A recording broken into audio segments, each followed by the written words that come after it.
Existe um mal-estar difuso atravessando a experiência contemporânea. Ele não se manifesta como medo explícito, nem como opressão direta, mas como um cansaço persistente, uma sensação de inadequação constante, uma dificuldade crescente de nomear o que nos atravessa. Muitas pessoas sentem que algo está profundamente errado, socialmente, politicamente, eticamente, mas não encontram as palavras para dizer o porquê, e quando encontram, hesitam em dizê-las. Esse mal-estar não é individual, ele é estrutural, sistêmico, coletivo, e justamente por isso tende a ser psicologizado, patologizado ou normalizado. Dizem-nos que é ansiedade, que é falta de resiliência, que é dificuldade de adaptação, que é problema pessoal. Mas essa explicação é confortável demais para sistemas que se sustentam precisamente na incapacidade coletiva de nomear a opressão quando ela deixa de ser visível. Aqui começa o problema das tiranias difusas. Ao contrário das tiranias clássicas, que se apresentavam como dominação explícita, violência aberta, coerção direta, as tiranias difusas operam por meio da internalização. Elas não precisam proibir, porque induzem, não precisam punir, porque fazem com que o próprio sujeito se autorregule. Não precisam censurar oficialmente, porque instauram o medo social da dissidência. Vivemos sob regimes que se dizem livres, democráticos, plurais, inclusivos. E, ainda assim, nunca foi tão arriscado falar certas verdades. Nunca foi tão comum medir palavras, suavizar denúncias, autocensurar experiências, silenciar dores legítimas para evitar retaliações. O controle não se dá mais apenas de cima para baixo, mas de dentro para fora. Se isso ressoa com algo que você já sentiu, escreve nos comentários. Isso não é só comigo. A nomeação coletiva já é um primeiro gesto de coragem. No estoicismo, a tirania não é definida apenas como uma forma de governo. Ela é, antes de tudo, um fenômeno ético. Tirania é a ruptura da irmandade humana, a verticalização forçada daquilo que deveria ser horizontal. É a perda da liberdade entendida como autogoverno racional. E essa perda pode acontecer tanto no interior do indivíduo quanto nas estruturas sociais. Por isso, os estoicos sempre compreenderam que não existe liberdade política sem liberdade moral, e que não existe liberdade moral quando a razão é submetida ao medo. É nesse contexto que emerge a parresia. Parresia não é sinceridade espontânea, não é falar tudo o que se pensa, não é desabafo emocional. Parresia é uma prática ética rigorosa.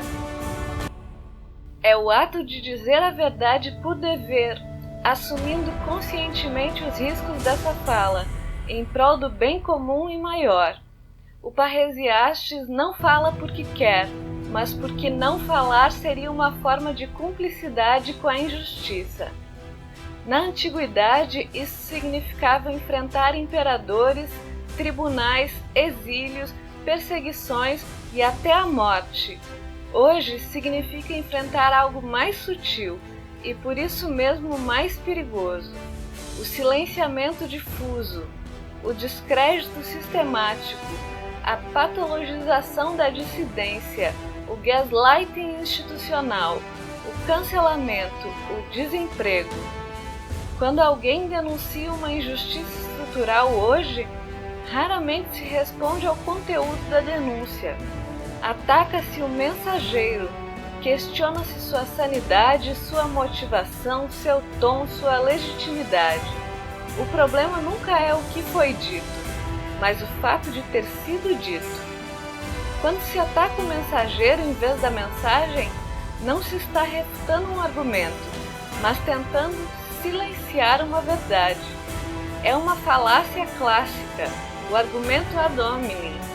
Quando não há resposta ou não se quer responder à mensagem, ataca-se o mensageiro, desviando o foco da atenção. É assim que ocorre o contemporâneo cancelamento. Você já foi atacado pessoalmente por alguma verdade que você disse? Conta nos comentários se isso já aconteceu com você.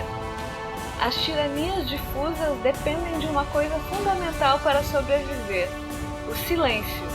Não o silêncio imposto pela força, mas o silêncio produzido pelo medo de exclusão, de ridicularização, de perda de pertencimento.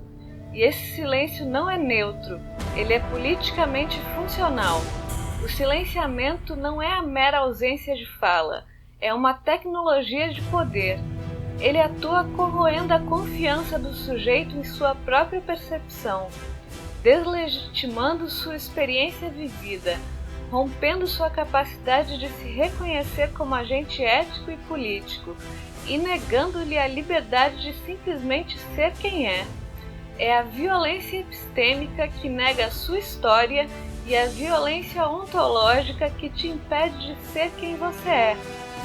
É por isso que a parresia é tão perigosa para sistemas tirânicos, porque ela devolve ao sujeito aquilo que a tirania tenta retirar ao máximo, a sua própria voz. Mas a parresia nunca é apenas individual. Esse é um erro comum nas leituras superficiais do tema. A parresia não é heroísmo solitário, ela é profundamente relacional. Quando alguém diz uma verdade que estava sendo silenciada, algo acontece no tecido social. Outras pessoas se reconhecem naquela fala, percebem que não estão loucas, que não estão sozinhas, que aquilo que sentem, mas não conseguem nomear, existe e faz sentido. A parresia tem um efeito de autorização ética. Uma voz abre caminho para outras. Um relato rompe o isolamento. Uma denúncia cria linguagem comum. E pouco a pouco forma-se um movimento parresiástico interconectado. Não por coordenação central, mas por reconhecimento mútuo. Se você já sentiu alívio ao ouvir alguém dizer algo que você nunca conseguiu dizer, comenta. Alguém já falou por mim. É aqui que as redes entram de maneira ambígua.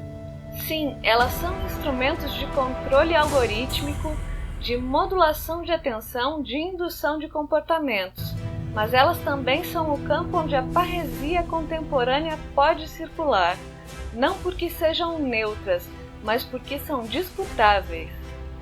A parresia nas redes não é ingenuidade digital, é consciência estratégica, é saber que os mesmos espaços que silenciam podem, quando atravessados pela coragem coletiva, amplificar verdades que não encontrariam lugar nos canais institucionais tradicionais. Cada relato honesto, cada denúncia ética, cada recusa ao discurso normalizador é um ato de resistência simbólica. E quando esses atos se conectam, formam comunidades de verdade. Não comunidades de consenso, mas comunidades de coragem.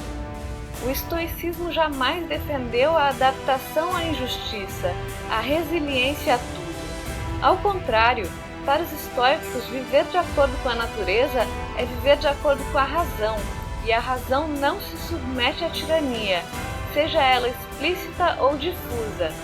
Silenciar diante do abuso não é prudência, é vício, é perda de dignidade. A liberdade estoica não é fazer o que se quer, é não trair a própria razão por medo. E isso tem um custo, sempre teve. Mas também tem um efeito transformador. A parresia não promete conforto, ela promete integridade. Não promete segurança, mas coerência. Não promete aceitação, mas verdade.